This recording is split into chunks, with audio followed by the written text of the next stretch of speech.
everyone. Welcome to Thursday, where we do a share and review. Now, this week I've been asked specifically to have a look at Port of Tauranga. And before I jump in and share my screen, remember this is just education only.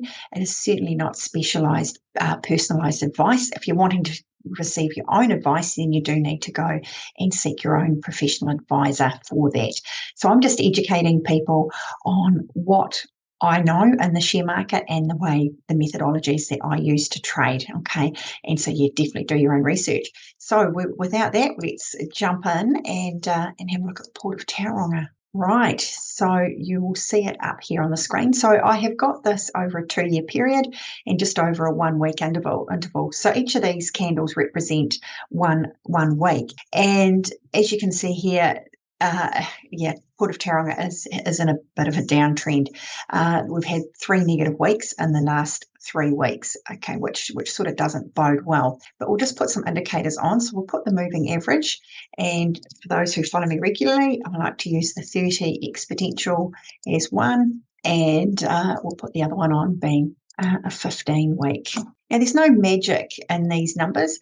It's just about using whatever it is that works for you, and it's about being consistent, okay? So what I mean there is don't go and apply a 50-week moving average to one share that you're looking at and then suddenly a 30-week moving average to the next one, because it's just not being consistent, okay? Now, for those of you that are also watching, I'm what we refer to as a technical analysis. I'm not a fundamentalist, which means that I don't look at the balance sheets and that sort of thing of a share. I purely look at the charts to see exactly what the charts are saying to me. And as we can see here, Port of Tauranga is trading below both of its moving averages. Basically, the 30-week moving average, or the 15-week, moving average crossed below the 30-week back here in October 2022, so a good year, almost a year and a half ago. They got really close to changing and going back through the other way, which is usually a positive sign. If the faster week moving average crosses through the slower week moving average, then that usually is a positive indicator. But it never did. It touched and then it carried on down in its downward trajectory. So that's what we're seeing at the moment with Port of Tauranga.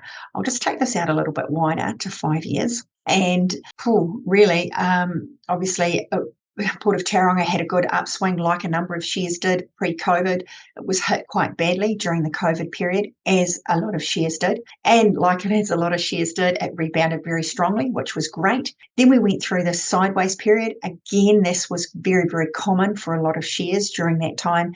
And then basically it's just started a downward trajectory, really basically since May 2021. We did see a slight rebound through this period, like I just said before. So that was through 22, middle of 22, we saw some upside, but then again, it's headed down. So this is almost what we'd refer to as a dead cat bounce. So you've had a lot of downward movement, you have a bit of an upswing, and then you start trending down again. I mean, it did cross above those moving averages, which was a very, very positive sign. Unfortunately, it still hasn't continued that.